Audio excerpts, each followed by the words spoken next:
Canada's human rights record has drawn steady criticism from the United Nations. 3 UN reviews this year have found a range of ongoing and very serious human rights violations in the country. They include abusing the rights of indigenous people. Apart from that, the government's handling of student protests in Quebec has also been criticised. This report now takes a look at the state of human rights in Canada. Amnesty International's 2013 Human Rights Agenda for Canada is focusing on the country's failure to fix the problems already mentioned by the UN rights experts and bodies. The UN reviews studied racial discrimination, the prevention of torture and the rights of children. Amnesty's 2013 agenda is focusing on 8 main areas, including the rights of indigenous people, women's rights and the rights of refugees and migrants. Aboriginals, who are also known as the First Nations, continue to face a grave human rights crisis across Canada, from passing laws that take away their ancestral lands from them to the forced removal of their children. The report has found that the First Nation children don't have equal access to essential government services compared with other people in the country. Moreover, Ottawa has been stealing the indigenous children from the parents by force to put them in childcare centres. The First Nations say the government has stepped up this campaign over the past years and more children are now being separated from their parents. Ever since they took our children this time, it was the same thing. INSET team came, over 32 officers. There was they took the children at gunpoint, treated us like terrorists. In yet another move that has ruffled the Aboriginals' feathers, Canada's federal government has passed a bill through Parliament that makes changes to the land use and resource policies. The bill, named C45, has sparked outrage among the First Nations, triggering protests and hunger strikes. This woman, Teresa Spencer, is the chief of the Ottawa Peascot First Nation. She's stopped eating for over a week now in protest at the latest budget bill. Amnesty's report also mentions that the fundamental right to water within the First Nation communities are forgotten across the country. Ottawa's push for a massive pipeline connecting the Alberta oil sands to the British Columbia coast that go through roughly 1,000 rivers and streams in the traditional territories of indigenous people in the area illustrates the federal government's ignorance for the First Nations land rights. Amnesty's scathing report shows that the rate of physical and sexual abuse against women has remained unchanged for several decades. It's accused Ottawa of moving backwards, collecting less and less information about violence against women and girls, especially among the indigenous people.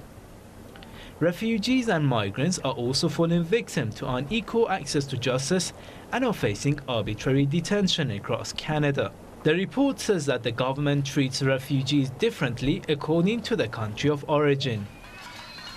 Month-long student protests in the French-speaking province of Quebec and the subsequent police crackdown have also attracted the rights group's attention.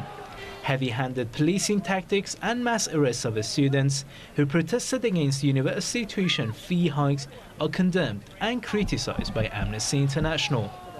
In the end, the international rights group has called on the government of Canada to launch a process of law reform to ensure that the people's basic rights are respected. To discuss this more, I'm joined by Alfred Lambremont Webre, international lawyer from Vancouver. Welcome to the programme. So, Mr. Webre, why is it that Canada accuses other countries, namely Iran, of human rights violations, but we see the country itself suffers from serious human rights problems at home? Yes, well, you see, Canada now has come under a conservative government under Prime Minister Stephen Harper. And because of certain idiosyncrasies under the Canadian Constitution, the Canadian Prime Minister is virtually a dictator. And Prime Minister Stephen Harper is an out-and-out Zionist. And that is why Canada has become a client state of Israel, and was one of the only Western powers to break diplomatic relations with Israel. So Canada, under the Zionist Stephen Harper, is now following the same repressive policies within Canada that Israel follows within its own territories against the Palestinian people. That is my analysis.